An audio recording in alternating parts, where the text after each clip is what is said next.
Students 10th class బాగా serious ప్రిపరేషన్లో ఉంటారనుకుంటున్నాను. నేను మీకు the human I and the colourful world, ఇది న్యూ సిలబస్లో ఈ లెసన్ నేను మీకు చెప్పలేదు.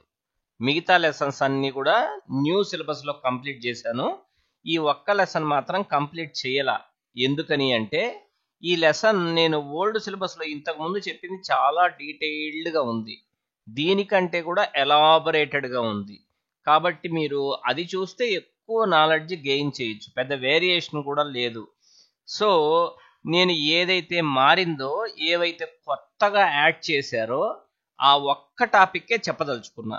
సో ఆ టాపిక్కే మీరు కూడా వినండి. మిగతావన్నీ కూడా నేను చెప్పిన ఓల్డ్ సిలబస్, ఇంతకుముందు చెప్పిన వీడియోస్ చూడండి. ఈ refraction of light through a prism, ఇది కూడా ఇంతకుముందు నేను చెప్పున్నాను, అవే చూడండి. ఇప్పుడు నేను మీకు చెప్పదలుచుకున్న టాపిక్ ఏంటి అంటే ఈ అట్మాస్ఫియరిక్ రిఫ్రాక్షన్, అది నేను చెప్పదలుచుకున్న టాపిక్. మీరు కూడా కేర్ఫుల్గా అబ్జర్వ్ చేయండి. You might have observed the apparent random wavering of flickering of objects seen through a turbulent stream of hot air rising above a fire or a radiator. ఈ concept ఏం చెప్పదలుచుకున్నాడు అనేది నేను మీకు ఎక్స్ప్లెయిన్ చేస్తాను, మీరు కేర్ఫుల్గా చూడండి.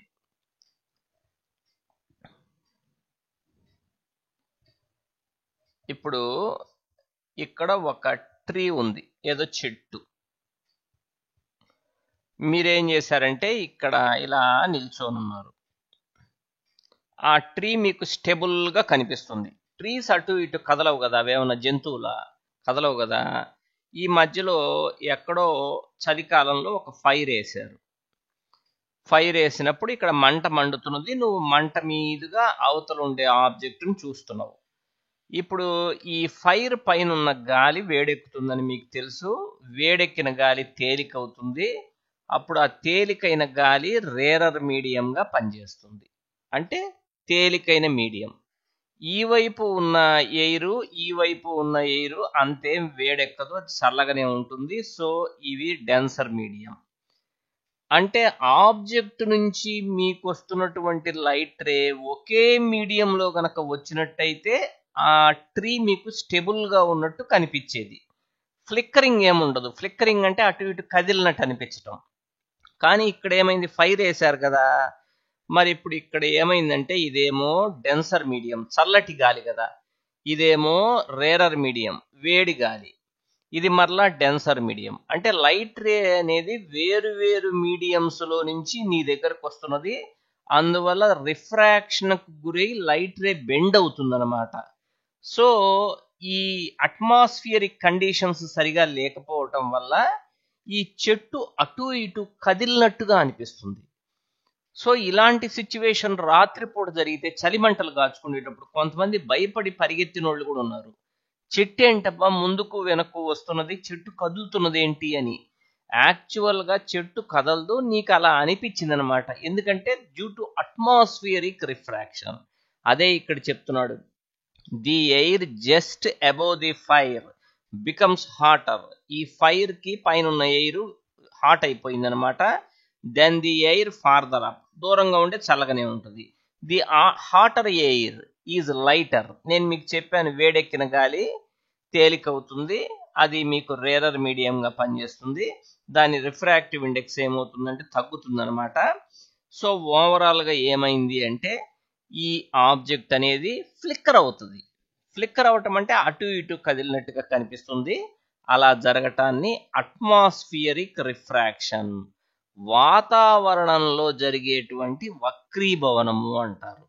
సో దీనివల్లనే ఫైర్ అవతల ఉన్నటువంటి ఆబ్జెక్ట్స్ అటు ఇటు స్వాయింగ్ అంటే ఏంటో తెలుసా, కదిలినట్టుగా కనిపిస్తాయి అన్నమాట. ఇలానే ట్వింక్లింగ్ ఆఫ్ స్టార్స్ ని కూడా మనం ఎక్స్ప్లెయిన్ చేయొచ్చు. నక్షత్రాలు మిణుకు మిణుకుమంటాయి చూసారా, దానికి కారణం కూడా ఇదే. ఇక్కడ ఏం చేశాడంటే ట్వింక్లింగ్ ఆఫ్ స్టార్స్ ని గురించి మీకు డీటెయిల్డ్గా ఎక్స్ప్లెయిన్ చేశాడు. నేను మీకు ఒక డయాగ్రామ్ చూపిస్తూ చెప్తాను, చూడండి. మనకు చాలా దూరంగా ఉన్న స్టార్స్ కొన్ని క్రోర్స్ ఆఫ్ మైల్స్ కోట్ల కిలోమీటర్ల దూరంలో ఉన్న స్టార్స్ ట్వింకిల్ అయినట్టుగా కనిపిస్తాయి. ట్వింకిలింగ్ అంటే మిణుకు మిణుకుమంటాం. అంటే ఒకసారి నీకు కనిపిస్తుంది, నెక్స్ట్ సెకండ్లో మరలా కనిపించదు, మరలా నెక్స్ట్ సెకండ్లో కనిపిస్తుంటుంది అనమాట. ఇలా జరగటమే ట్వింకిలింగ్ ఆఫ్ స్టార్స్ అంటే. ఎందుకు జరుగుతుంది అంటే మీరు చెప్పాల్సిన ఆన్సర్ ఏంటంటే అట్మాస్ఫియరిక్ రిఫ్రాక్షన్. వాతావరణంలో జరిగేటువంటి వక్రీభవనం వల్లనే ట్వింకిలింగ్. ఒక్క మాట చెప్పాలంటే అట్మాస్ఫియరిక్ రిఫ్రాక్షన్ అని చెప్పండి ఎప్పుడైనా. ట్వింక్లింగ్ ఆఫ్ స్టార్స్ అనేది ఇంపార్టెంట్ కాన్సెప్ట్. దానికి మీరు చెప్పాల్సిన ఆన్సర్ రీజన్ ఏంటంటే అట్మాస్ఫియరిక్ రిఫ్రాక్షన్. ఇప్పుడు చూడండి, మామూలుగా ఇక్కడెక్కడో ఒక స్టార్ ఉంది, మనం ఇక్కడ నిల్చొని ఉన్నాం, అక్కడి నుంచి లైట్ రే వస్తున్నది. ఈ లైట్ రే ఏం చేస్తుంది, గాలిలో అంటే అట్మాస్ఫియర్లో ఇలా వచ్చింది. అట్మాస్ఫియర్ ఎలా ఉంది, గాలితో నిండి ఉంది. ఆ గాలి అంతా ఒకే టెంపరేచర్ దగ్గర ఉందా, లేదు. ఒక గాలి ఒక టెంపరేచర్ దగ్గర, ఒక దగ్గర ఏమో వేరే టెంపరేచరు, అలా ఉంది. సో రిఫ్రాక్టివ్ ఇండెక్స్ కూడా మారిపోయింది. అందువల్ల ఈ లైట్ రే వేరు వేరు మీడియంస్ లో నుంచి వస్తున్నది అనమాట. వేరు వేరు మీడియంస్ లో నుంచి వస్తున్నట్టే. అంతా గాలే కదా సార్, ఒకే మీడియం కదా అని మీరు అనొచ్చు. కాదు కాదు, అంతా గాలి అయినా కూడా ఒకటి వేడి గాలి, ఒకటి చల్ల గాలి. అంటే అది వేరు వేరు మీడియంస్ కింద లెక్క. సో పైనుంచి క్రిందకు వస్తున్నప్పుడు ఏమైంది, పైన ఏమో చల్లటి గాలి ఉంది, క్రిందకు వచ్చేసరికి వేడి గాలి ఉందన్నమాట. అది జరిగేది. సో లైట్ రే గ్రాడ్యువల్ గా బెండ్ అయ్యి నీ దగ్గరికి వస్తుంది. అప్పుడు లైట్ రే బెండ్ అయితే నువ్వేమనుకుంటావు అంటే, అలా బెండ్ అయిన దాన్ని గుర్తించక లైట్ రే ఇలా స్ట్రైట్ గా వచ్చింది అనుకుంటావు. సో ఓవరాల్ గా ఏమైంది, స్టార్ యొక్క పొజిషన్ యాక్చువల్ గా నువ్వు చూసే పొజిషన్ కాదు. నువ్వు చూసే పొజిషన్ అప్పరెంట్ పొజిషన్ అంటారు. అక్కడ లేదు స్టార్, మరి ఇక్కడుంది స్టార్. అంటే మనం భ్రమపడుతున్నాం ఇక్కడుందని. అంటే దాని పొజిషన్ మారటానికి కూడా కారణం ఏంటి అంటే అట్మాస్ఫియరిక్ రిఫ్రాక్షనే. యాక్చువల్ గా స్టార్ ఎక్కడుందో అక్కడ ఉన్నట్టు నీకు కనిపించకుండా ప్రక్కన ఉన్నట్టుగా కనిపిస్తుంది. సో స్టార్ నుంచి వస్తున్న లైట్ రే నీ కంటిని చేరినప్పుడు నీకు స్టార్ కనిపిస్తుంది. ఓకేనా. మరి నెక్స్ట్ సెకండ్ లో స్టార్ నుంచి వస్తున్న లైట్ రే నీ కంటిని చేరకుండా పక్కకి వెళ్ళిపోతుంది. ఎందుకని సార్ అంటే ఈ వాతావరణం ఒకే రకంగా ఉండదు కదా, అందువల్ల రిఫ్రాక్షన్ లో అప్ అండ్ డౌన్స్ ఉంటాయి కదా. లైట్ రే ఒకటి నీ కంటిలోకి వస్తే నెక్స్ట్ లైట్ రే ఇలా ప్రక్కకి వెళ్ళిపోతుంది. ఎందుకంటే స్టార్ చాలా పెద్దదే అయినా కూడా వాస్తవానికి చాలా దూరంలో ఉంది కదా స్టారు. దాన్ని ఒక పాయింట్ ఆబ్జెక్ట్ గా తీసుకోవచ్చు. ఒక చుక్క పాయింట్ ఆబ్జెక్ట్ అంటే ఒక చుక్క నుంచి వస్తున్నది లైట్ రే నీకు. అందువల్ల ఒకసారి నీ కంట్లోకి వెళ్తుంది, నెక్స్ట్ సెకండ్ నీ కంట్లోకి వెళ్ళకపోవచ్చు. ఎందుకంటే వాతావరణంలో ఉండేటువంటి చేంజెస్. అందువల్ల ఒకసారి కంట్లోకి లైట్ రే వెళ్ళినప్పుడు నీకు స్టార్ కనిపిస్తుంది, నెక్స్ట్ వెళ్ళకపోతే స్టార్ కనిపించదు.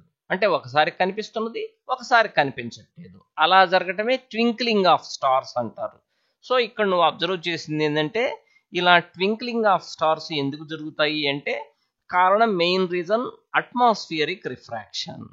స్టార్ ఎలా ఉంటుంది, చాలా దూరంగా ఉంది కాబట్టి దాన్ని ఒక పాయింట్ ఆబ్జెక్ట్ గా తీసుకోవచ్చు. స్టార్ యాక్చువల్ గా ఎక్కడుందో అక్కడే మనకు కనిపిస్తుందా, లేదు. స్టార్ వేరే పొజిషన్ లో ఉన్నట్టుగా అనుకుంటున్నాం మనం, దాన్ని అప్పరెంట్ పొజిషన్ అంటారు. ఓకేనా. ఈ అట్మాస్ఫియర్ అంతా గాలే కదా, రిఫ్రాక్టివ్ ఇండెక్స్ ఒకే రకంగా ఉంటుందా, ఒకే మీడియం గా భావించచ్చా మనం, కాదు. ఇక్కడ వేరు వేరు మీడియంలో ఉన్నట్టుగా అనుకోవాలి. ఎందుకంటే గాలే ఎయిరే ఉన్నా కూడా ఎయిర్ టెంపరేచర్ వేరు కదా, అందువల్ల అనమాట. సో ఇలా జరగటమే అట్మాస్ఫియరిక్ రిఫ్రాక్షన్ అంటే. మరి ఇలా ప్లానెట్స్ కు జరగదా అంటే జరగదు. ప్లానెట్స్ అనేవి మనకు చాలా దగ్గరగా ఉంటాయి. ఇక్కడే నువ్వు ఉన్నావు అనుకో, ప్లానెట్ ఇక్కడే ఉంటుంది. ప్లానెట్ అనేది యాక్చువల్ గా చెప్పాలంటే స్టార్ తో పోలిస్తే చాలా చిన్నది, కానీ నీకు దగ్గరగా ఉంది కాబట్టి ఈ ప్లానెట్ అనేది పెద్దదిగా కనిపిస్తుంది నీకు. దీన్ని ఎక్స్టెండెడ్ ఆబ్జెక్ట్ గా తీసుకోవచ్చు. ఎక్స్టెండెడ్ అంటే విస్తరించబడినటువంటి వస్తువు. స్టార్ ఏమో ఒక పాయింట్ ఆబ్జెక్ట్, చుక్క మాదిరి ఉండే వస్తువు. ఇప్పుడు దీని నుంచి కూడా ఏమవుతుంది, ఒకసారి లైట్ నీ కంటిని చేరుతున్నది, ఒకసారి చేరటల్లా, కానీ ఈ ప్రక్కనున్న భాగం నుంచి చేరుతుంది నీకు. అంటే ఒక ప్లానెట్ లోపల అనేక చిన్న చిన్న భాగాలు ఉన్నట్టుగా నువ్వు దాన్ని భావించుకోవచ్చు. ఒక ప్లానెట్ అంటే దాన్ని చిన్న చిన్న పార్ట్స్గా డివిజన్ చేసుకో. ఒక పార్ట్ నుంచి నీకు లైట్ రాకపోయినా ఇంకొక పార్ట్ నుంచి లైట్ నీకు వస్తుంది. అంటే ఓవరాల్గా ఎప్పుడు ఏదో ఒక లైట్ రే నీ కంటిని చేరుతుంది అనమాట ఒక ప్లానెట్ నుంచి. అందువల్ల ఏమనుకుంటున్నావు, ప్లానెట్ నిలకడగా నీకు కనిపిస్తుంది. అందువల్ల ప్లానెట్స్ ట్వింకిల్ కావు. కారణం ఏంటి అంటే అవి దగ్గరగా ఉండటం, అందువల్ల అవి ఎక్స్టెండెడ్ సోర్స్గా అనిపించటం, విస్తరించబడిన పెద్ద వస్తువులాగా అనుకుంటున్నావు. సో ఈ ట్వింక్లింగ్ అనేది స్టార్స్కి జరుగుతుంది, ప్లానెట్స్కి జరగదు. కారణం స్టార్స్ దూరంగా ఉండటం, అందువల్ల అది పాయింట్ ఆబ్జెక్ట్గా తీసుకోవటం, ఇదేమో దగ్గరగా ఉండటం, అందువల్ల ఎక్స్టెండెడ్ ఆబ్జెక్ట్గా దీన్ని భావించాల్సి రావటం. అర్థమైందా? అందువల్ల ప్లానెట్స్ ట్వింకిల్ కావు. సో ఇక్కడ రాసినంతా అదే కాబట్టి నేను మీకు పెద్దగా ఇదంతా చెప్పేశాను మీకు. ఇది the apparent position of the star is not stationary. నీకు కనిపించేటువంటి పొజిషన్ స్టేషనరీగా ఉండదు. ఎందుకంటే ఫిజికల్ కండిషన్స్ మారుతుంటాయి కాబట్టి ఒకసారి కనిపిస్తుంది, ఒకసారి కనిపించదు. అలా కాకుండా అది వేరీ అవుతుంటుంది. The apparent position of the star fluctuates, అంటే అటు ఇటు మారుతున్నట్టు కనిపిస్తుంది. అది అంతా చెప్పాడు. మరి అలానే ప్లానెట్స్ ఎందుకు ట్వింకిల్ కావు అని కూడా చెప్తున్నాడు అనమాట. ఈ డయాగ్రామ్ కూడా మీరు జాగ్రత్తగా చూడాలి. ప్లానెట్స్ ఎందుకు కావంటే ప్లానెట్స్ అనేవి చాలా దగ్గరగా ఉంటాయి, క్లోజ్గా ఉంటాయి. అందువల్ల వాటిని ఎక్స్టెండెడ్ సోర్సెస్గా తీసుకోవచ్చు. అందువల్ల ఒక పార్ట్ నుంచి లైట్ రే నీకు చేరకపోయినా ఇంకొక పార్ట్ నుంచి నీకు చేరుతుంది కాబట్టి ఓవరాల్గా నీకు అది కనిపిస్తూనే ఉంటుంది. అందువల్ల అవి ట్వింకిలింగ్ కావు. ఓకేనా? ఇది మనం గమనించినటువంటి విషయము. మరి ఇక్కడ ఇదేంటిది, వేరే కాన్సెప్ట్ అట్మాస్ఫియర్లో advance sunrise and delayed sunset అంటే ఏంటి? ఇది ఈ కాన్సెప్ట్ ఏంటి? ఈ కాన్సెప్ట్ ఏంటంటే నువ్వు ఇక్కడ ఉన్నావు, ఇదంతా ఎర్త్ చుట్టూరా ఉండే అట్మాస్ఫియర్ ఇది, అంటే గాలి. యాక్చువల్గా ఈ సన్ ఉంది చూసారా, ఇంకా నీకు కనిపించల, సూర్యోదయం జరగల ఇంకా. ఎందుకంటే నువ్వు ఇక్కడ ఉన్నావు, నీ దగ్గరికి రావు. కానీ ఇట్లా వచ్చినటువంటి సన్ రేస్ ఇటు వెళ్ళిపోవాలి, స్ట్రైట్గా వెళ్ళిపోతే నీకు కనిపించవు కదా. నువ్వు సూర్యోదయం కాలేదని అనుకుంటావు, ఇంకా సన్ రైజ్ కాలేదని అనుకుంటావు యాక్చువల్గా. కానీ ఏమవుతుందంటే ఈ సన్ రేస్ ఇలా వచ్చి కొంచెం ఇట్లా బెండ్ అయినాయి. అందువల్ల నువ్వేమనుకుంటావు అంటే ఆ బెండ్ అయింది గమనించకుండా ఇట్లా స్ట్రైట్గా సన్ రేస్ వస్తున్నాయి, ఇక్కడ లేడు సన్ను, ఇక్కడున్నాడు, సూర్యోదయం అయిపోయింది అనుకుంటున్నావు. అంటే వాస్తవంగా ఏం జరిగింది, సూర్యోదయం ఇంకా కాకపోయినా ఒక 2 minutes ముందే సన్ రైజ్ అయినట్టుగా భావించుకుంటున్నావు. దాన్ని అడ్వాన్స్ సన్ రైజ్ అంటారు. అంటే సన్ రైజ్ కాకపోయినా ఇంకా ముందే చూస్తున్నావు నువ్వు. దానికి కారణం కూడా అట్మాస్ఫియరిక్ రిఫ్రాక్షన్. అలానే సన్సెట్ కూడా సేమ్ సిచ్యువేషన్. సన్ దిగిపోయాడు క్రిందికి, నీకు కనపడకూడదు యాక్చువల్గా. సాయంత్రం అయిపోయింది, సాయంత్రం 6:30 అయింది, సన్ కిందకి వెళ్ళిపోయినాడు. ఇది హారిజాన్ అంటే క్షితిజ సమాంతరంగా ఉండే రేఖ. హారిజాన్ కంటే క్రిందికి వచ్చేసాడు సన్, నీకు కనపడకూడదు. కానీ సన్ నుంచి వచ్చిన లైట్ రేస్ ఇట్లా వంగి నీ దగ్గరికి వచ్చినాయి. అందువల్ల నువ్వేం చేస్తున్నావు, ఇంకా సన్ ఇక్కడ ఉన్నాడు అనుకుంటున్నావు. చూసావా, ఇంకా సన్సెట్ కాలేదని అనుకుంటున్నావు. సో యాక్చువల్గా సన్సెట్ అయిపోయినా ఇంకొక 2 minutes నువ్వు చూస్తావు సన్ని. కాబట్టి దాన్ని ఏమంటారంటే delayed sunset. Advanced sunrise కూడా 2 minutes ఉంటుంది, డిలేయిడ్ సన్సెట్ కూడా 2 minutes ఉంటుంది అనమాట. ఇదంతా కారణం ఏంటి అంటే అట్మాస్ఫియరిక్ రిఫ్రాక్షనే కారణం. ఓకేనా? ఇది ఆ కాన్సెప్ట్. నెక్స్ట్ మీకు నేను స్కాటరింగ్ ఆఫ్ లైట్ అంటే ఏంటో చెప్తా. స్కాటరింగ్ ఆఫ్ లైట్ అంటే గమనించండి, మీరు జాగ్రత్త చూడండి. ఇప్పుడు ఇక్కడ ఒక వాల్ ఉంది, వాల్ అంటే గోడ. నేనేం చేశాను, ఇలా నీటి పంపుతోటి ఫోర్స్గా నీళ్ళని ఇలా వాల్కి పెట్టా, వాల్ వైపు. అప్పుడు ఆ వాల్కు తగిలిన వాటరు అన్ని వైపులకు చిందుతాయి. వాటర్ ఎలా అయితే చిందుతాయో సేమ్ సిచ్యువేషన్ లైట్ కూడా చిందుతుంది. ఎలా? ఇప్పుడు ఒక చిన్న మాలిక్యూల్ అంటే అణువు, ఒక లైట్ రే ఇలా వచ్చి ఆ మాలిక్యూల్ మీద పడింది. అప్పుడు ఈ మాలిక్యూల్ ఏం చేస్తుందంటే లైట్ రేని కూడా చింద కొడుతుంది. అప్పుడు లైట్ అన్ని వైపులకు ఇలా చిందపడుతుంది అనమాట. నీళ్ళు ఎలా అయితే చిందపడ్డాయో అట్లా. అలా జరగటమే స్కాటరింగ్ అంటారు. స్కాటరింగ్ అంటే వెదజల్లబడుట. సో వాటర్ ఎలా అయితే స్కాటర్ అవుతాయో లైట్ రే కూడా అలానే స్కాటర్ అవుతుంది. ఓకేనా? మరి ఇప్పుడు ఈ లైట్ రేని అన్ని స్కాటర్ చేయగలవా? అన్ని స్కాటర్ చేయలేవు. ఫర్ ఎగ్జాంపుల్ వాటర్ పైప్ నుంచి వస్తున్న వాటర్ని ఈ పెద్ద గోడ అయితే స్కాటర్ చేసింది, కానీ చిన్న గోలీ పెట్టావనుకో ఆ చిన్న గోలీ ఏం పెద్దగా వెదజల్లబడదు, వెళ్ళిపోతాయి వాటర్ అట్లా. ఈ మధ్యలో ఎక్కడో ఒక్కరో అట్లా ఉంటుంది అంతే. కాబట్టి ఇక్కడ లైట్ విషయంలో స్కాటరింగ్ జరగాలంటే ఈ లైట్ రే యొక్క వేవ్ లెంగ్త్ ఈ చిన్న మాలిక్యూల్ యొక్క సైజ్తో దాదాపుగా సమానంగా ఉండాలి. సమానంగా అంటే వాటి సైజులు కంపేరబుల్గా ఉండాలి. ఫర్ ఎగ్జాంపుల్ ఇది 10 యూనిట్స్ ఉందనుకో వేవ్ లెంగ్త్, ఇది ఏదైనా 9 యూనిట్స్ ఉంటే అప్పుడు ఇది చింద కొడుతుంది. దేన్ని? లైట్ రేని, ఈ మాలిక్యూల్. తేడా ఎక్కువ ఉంటే స్కాటరింగ్ జరగదన్నమాట. అర్థమైందా మీకు? కాబట్టి స్కాటరింగ్ జరగాలంటే ఈ లైట్ రే యొక్క వేవ్ లెంగ్త్ ఈ మాలిక్యూల్ యొక్క సైజుతో కంపేరబుల్గా ఉండాలి. అది గమనించండి మీరు.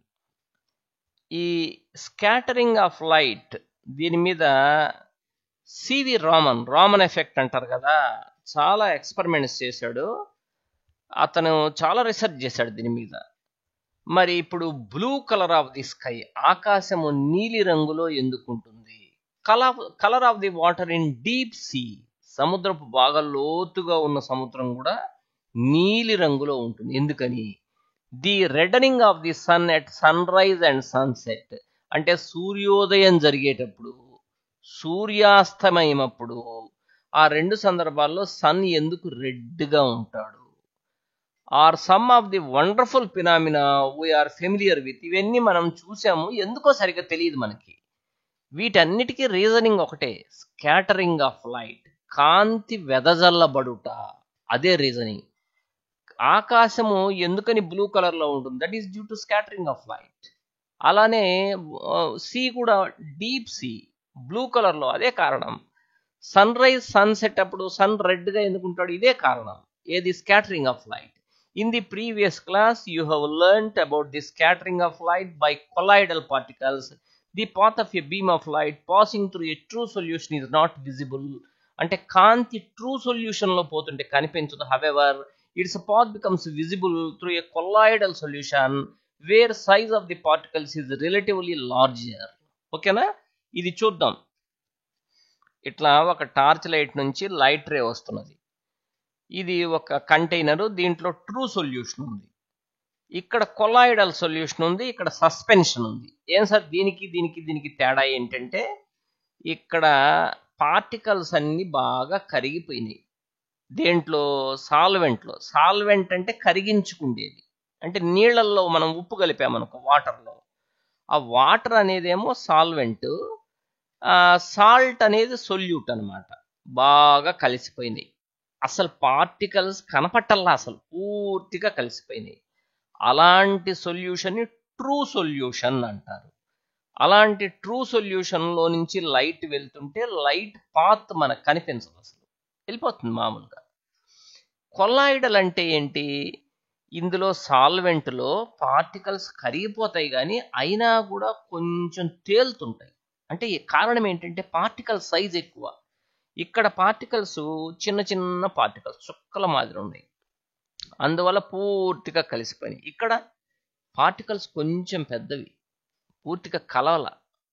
అందువల్ల ఏమైంది? లైట్ రే ఇట్లా పోతున్నప్పుడు ఆ పార్టికల్స్కి తగులుతుంది. లైట్ రే తగిలి వెదజల్లబడింది అనమాట, అంత వెదజల్లబడింది.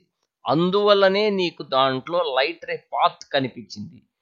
ఎందుకని కొలాయిడల్ సొల్యూషన్లో లైట్ రే పాత్ నీకు కనిపిస్తుంది? ఎందుకని అంటే ఏం చెప్పాలంటే, కొలాయిడల్ సొల్యూషన్ అంటే సాల్వెంట్లో సొల్యూట్ కరిగిపోయినా కూడా కొంచెం పార్టికల్స్ పెద్దవి అవటం వల్ల అక్కడక్కడ పార్టికల్స్ అనేవి అట్లా ఉంటాయి.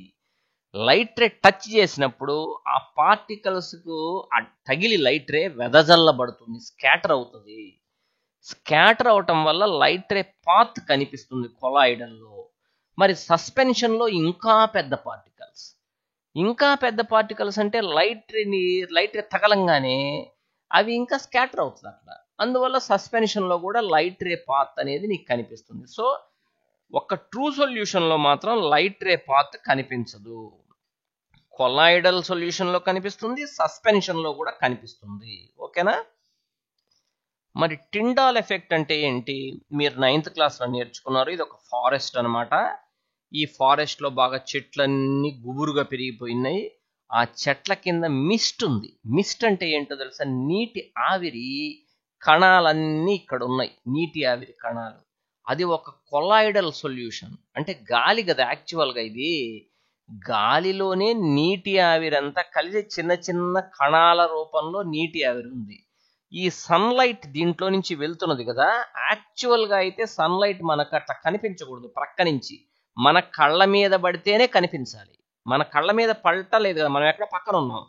అయినా సన్లైట్ పాత్ ఎట్లా కనిపిస్తుందంటే ఆ మిస్ట్ అంటే చిన్న చిన్న కణాలు, నీటి ఆవిరి కణాలు, డస్ట్ పార్టికల్స్ అవన్నీ ఉన్నాయి ఇక్కడ. వాటి మీద ఈ లైట్ రే పడి స్కాటర్ అయింది. స్కాటర్ అంటే వెదజల్లబట్టం. ఇట్లా స్కాటర్ అవ్వటాన్ని టిండాల్ ఎఫెక్ట్ అంటారు. అర్థమవుతుందా? అది జరిగేది. సో ఇది ఒక కొలాయిడల్ సొల్యూషన్ కాబట్టి ఇలా జరిగింది. టిండాల్ ఎఫెక్ట్ అంటే ఇదే. మీరు ఒక బాగా స్మోక్ తో నిండిన రూమ్ ఉంది. స్మోక్ అంటే అంత పొగ అంటే ఏంటి? చిన్న చిన్న పార్టికల్స్ ఉంటాయి. అది కొలాయిడల్ సొల్యూషన్. అది అంటే పార్టికల్స్ పెద్ద ఉన్నాయి కదా, ఇట్లా విండోలో నుంచి సన్లైట్ లోపలికి వచ్చినప్పుడు ఆ సన్లైట్ పాత్ నీకు కనిపిస్తుంది. ఎందుకని అంటే స్కాటరింగ్ ఆఫ్ లైట్ జరిగింది. స్కాటరింగ్ ఆఫ్ లైట్, కాంతి వెదజల్లబడింది. ఎవరు వెదజల్లారు? ఈ చిన్న చిన్న పార్టికల్సే కాంతిని వెదజల్లినాయి అనమాట. ఓకేనా? అది టిండాల్ ఎఫెక్ట్ అంటే. ఇక్కడంతా అదే చెప్పాడనమాట. దీన్ని మీరు 9th క్లాస్లో నేర్చుకున్నారు కదా. This phenomenon is seen when fine beam of sunlight enters into a smoke filled room. చూపించే కదా, ఒక పొగతో నిండిన రూమ్ లో కనుక వెళ్ళినట్టయితే లైట్ చిన్న హోల్ నుంచి మీకు లైట్ పాత్ అంతా కనిపిస్తుంది. Tyndall effect can also be observed when sunlight passes through a canopy of A dense forest లో లోపలికి వచ్చినా కూడా సన్లైట్ కనిపిస్తుందని మీకు డయాగ్రామ్స్ తో సహా చూపించా నేను. ఇక్కడ మిస్ట్ అంటే చిన్న చిన్న నీటి ఆవిరి కణాలు అనమాట. అవే లైట్ రేని స్కాటర్ చేసినాయి. ఓకేనా? The colour of the scattered light. మరి వెదజల్లబడినటువంటి కాంతి ఏ కలర్ లో ఉంటుంది అనేది ఆ చిన్న పార్టికల్ యొక్క సైజు మీద డిపెండ్ అయి ఉంటుంది. చిన్న పార్టికల్ యొక్క సైజుని బట్టి ఉంటుంది అనమాట. అక్కడే మనం ఏం చేస్తున్నామంటే స్కై ఎందుకు బ్లూ కలర్ లో ఉంటుందో ఇప్పుడు ఎక్స్ప్లెయిన్ చేయబోతున్నాము. జాగ్రత్తగా మీరు కూడా అబ్జర్వ్ చేయండి. స్కై ఎందుకని బ్లూ కలర్ లో ఉంటుంది అది నేను ఇప్పుడు మీకు చెప్పబోయేది. ఇప్పుడు ఇది భూమి,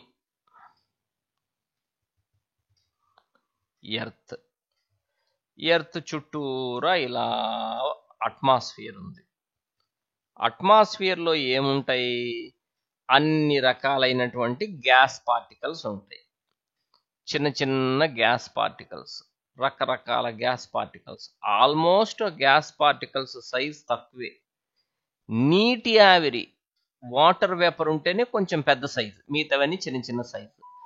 సూర్యుడు ఇక్కడెక్కడో ఉన్నాడు, సన్ చాలా దూరంలో ఉన్నాడు. సన్లైట్ ఇలా వచ్చి ఫస్ట్ ఎర్త్ అట్మాస్ఫియర్ లోకి వచ్చేసింది అనమాట. ఎర్త్ అట్మాస్ఫియర్ లోకి వచ్చిన తర్వాత కదా నీ దగ్గరకు వచ్చేది. నువ్వు ఇక్కడ ఉన్నావు. నీ దగ్గరకు వచ్చేటప్పుడు గాలిలో చిన్న చిన్న పార్టికల్స్ ఉంటాయి కదా, ఆ పార్టికల్స్ తగిలింది ఈ సన్లైట్. అప్పుడు అవేం చేసినాయి? ఈ సన్లైట్ అనేది 7 కలర్స్ మిక్చర్ అని మీకు తెలుసు. ఇట్లా సన్లైట్ అనేది వైట్ లైట్ కదా, అందులో 7 కలర్స్ ఉంటాయి. విబ్జిఆర్, రెడ్, వైలెట్, మధ్యలో మిగిలిన కలర్స్ విఐబి, జివైఓఆర్.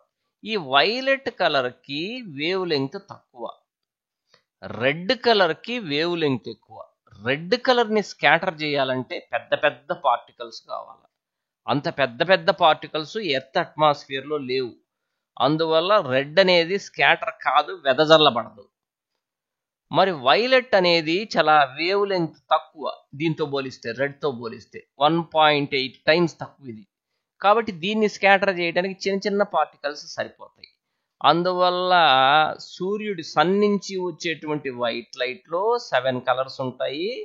ఆ 7 కలర్స్లో ఈ చిన్న పార్టికల్స్ వైలెట్ లేదా బ్లూ, వైలెట్ అన్న బ్లూ అన్న నియర్లీ ఈక్వల్, ఆ కలర్నే ఎక్కువ వెదజల్లుతాయి. స్కాటరింగ్ అంటే అది. అందువల్ల అట్మాస్ఫియర్ అంతా కూడా బ్లూ కలర్ వెదజల్లబడింది.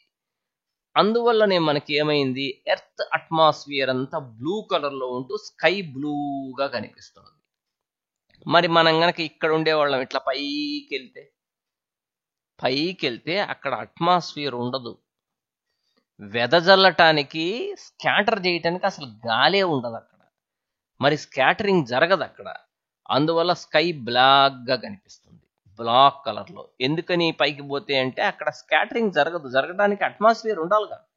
అందువల్ల అలా జరుగుతుంది అనమాట. సో నేను మీకు ఏం చెప్పాను, ఈ ఎర్త్ అట్మాస్ఫియర్ లోపల ఎక్కువ భాగం ఉండేది నైట్రోజన్ ఆక్సిజన్ గ్యాసెస్. ఈ నైట్రోజన్ ఆక్సిజన్ గ్యాసెస్ సైజ్ ఎంత ఉంటుందంటే comparable to the wave length of the blue light. ఈ సన్ నుంచి వచ్చే 7 కలర్స్లో బ్లూ లైట్ యొక్క వేవ్ లెంగ్త్ ఈ నైట్రోజన్ ఆక్సిజన్ సైజెస్ తోటి కంపేరబుల్గా ఉంటుంది. అందువల్ల ఇవి ఏం చేస్తాయంటే ఎక్కువ బ్లూ కలర్ లైట్నే స్కాటర్ చేస్తాయి. అందువల్ల స్కై అంతా బ్లూ కలర్లో కనిపిస్తుంది. మనం చాలా హైట్కి వెళ్తే అసలు ఎయిరే ఉండదు కాబట్టి స్కాటరింగ్ జరగదు. కాబట్టి స్పేస్లో లేదా పైకి వెళ్తే స్కై అనేది బ్లాక్ కలర్లో కనిపిస్తుంది. ఓకేనా, అది జరిగేది. మరి సన్ రైజ్ అప్పుడు, సన్సెట్ అప్పుడు ఎందుకని సన్ రెడ్గా కనిపిస్తాడో కూడా మీకు చెప్తాను నేను. ఇది ఎర్త్ కదా, ఎర్త్ చుట్టూరు ఉండే గాలి ఇది.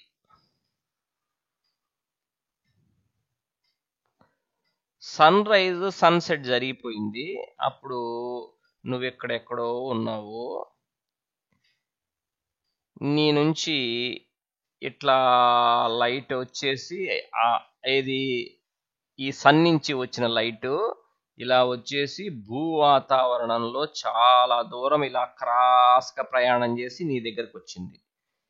మరి ఎర్త్ అట్మాస్ఫియర్లో చాలా గ్యాసెస్ ఉంటాయి కదా, అవన్నీ డిఫరెంట్ కలర్స్ని స్కాటర్ చేసేసినాయి.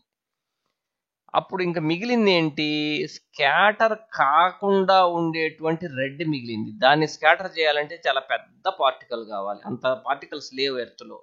అందువల్ల అన్ని కలర్స్ స్కాటర్ అయిపోగా ఒక్క రెడ్ మిగిలింది. అదొక్కటే నీ కంటిని చేరుతుంది కాబట్టి నీకు సన్ రెడ్ కలర్గా కనిపిస్తాడు. ఫర్ ఎగ్జాంపుల్కి రన్నింగ్ రేస్ పోటీలు పెట్టాం. రన్నింగ్ రేస్ పోటీలు ఏంటి, 3 కిలోమీటర్స్ పరిగెత్తాలి. స్టార్టింగ్లో 10 మంది స్టార్ట్ అయ్యారు. ఈ 3 కిలోమీటర్స్ అవతల ఏ నుంచి స్టార్ట్ అయ్యి బి దగ్గరికి వెళ్ళాలి. బి దగ్గర నువ్వు ఉన్నావు, ఏ దగ్గర సన్ ఉన్నాడు, సన్. ఈ 10 కిలోమీటర్ల రన్నింగ్ రేస్ చేసేసరికల్లా ఈ 10 మందిలో ఆల్మోస్ట్ అందరూ కూడా ఫాలో అయిపోయారు, అంత దూరం పరిగెత్తలేక. ఎవడో ఒక్కడే లాస్ట్లో నీ దగ్గర చేరాడు, వాడే గెలిచింది. అదే రెడ్ కలర్ ఇక్కడ. మిగతావన్నీ ఎందుకని, అవన్నీ స్కాటర్ అయిపోయినాయి, చల్లా చెదరైపోయినాయి, మార్గ మధ్యంలోనే లేవు అవి ఇంకా. మరి అందువల్ల లాస్ట్లో స్కాటర్ ఎందుకు రెడ్ స్కాటర్ కాలేదు, రెడ్ని స్కాటర్ చేయాలంటే చాలా పెద్ద పార్టికల్ కావాలి. అంత పెద్ద పార్టికల్స్ ఎర్త్ అట్మాస్ఫియర్లో లేవు. అందువల్ల రెడ్ నీకు చేరింది. అందువల్ల సన్ రైజ్ అప్పుడు, సన్సెట్ అప్పుడు నీకు రెడ్ కలర్లో సన్ కనిపిస్తాడు. మిట్ట మధ్యాహ్నం పూట నడినెత్తిన ఉంటాడు సన్, తెల్లగా కనిపిస్తాడు. ఎందుకని అంటే సన్ చాలా తక్కువ దూరమే నీ దగ్గరికి ప్రయాణిస్తాడు. మిట్ట మధ్యాహ్నం కొద్ది దూరమే. అంటే ఫర్ ఎగ్జాంపుల్ ఇక్కడ రన్నింగ్ రేస్ పెట్టారు ఏ నుంచి బికి. బి దగ్గర నువ్వు ఉన్నావు, ఏ దగ్గర సన్ ఉన్నాడు. అర్థమవుతుందా? ఇప్పుడు ఇది ఎంతో తెలుసా, 3 కిలోమీటర్లు కాదు, ఒక 1/8 కిలోమీటర్, చాలా తక్కువ. 10 మంది బయలుదేరారు, 10 మంది వచ్చేస్తారు ఇక్కడికి. అదేం దూరం కాదుగా. అట్లనే అన్ని కలర్స్ నీ దగ్గరకు వచ్చేసినాయి. ఎందుకు వచ్చేసినాయి అన్ని కలర్స్ స్కాటర్ కాకుండా? చాలా దగ్గర ఉన్నాం, నడినెత్తిన ఉన్నాడు కదా సూర్యుడు, చాలా కొద్ది దూరమే ఉంది. ఆల్మోస్ట్ ఆల్ అన్ని కలర్స్ పెద్దగా స్కాటర్ కాకుండా నీ దగ్గరకు వచ్చేసరికి అన్ని కలర్స్ మన కంట్లోకి వస్తే దాన్ని మనం అన్ని కలర్స్ని కలిపి వైట్ అనుకుంటాం. సో ఆఫ్టర్నూన్ అంటే మిట్ట మధ్యాహ్నం పూట నూన్ టైమ్స్లో సన్ అనేది వైట్గా ఉండటానికి కారణం ఏంటంటే సన్ రేస్ షార్ట్ డిస్టెన్స్ వస్తాయి, అవేం పెద్ద స్కాటర్ కావు, కలర్స్ అన్ని కూడా అన్ని కలర్స్ నీ కంటిన్యూ చేరుతాయి. అందువల్లనే సన్ అనేది వైట్గా కనిపిస్తాడు.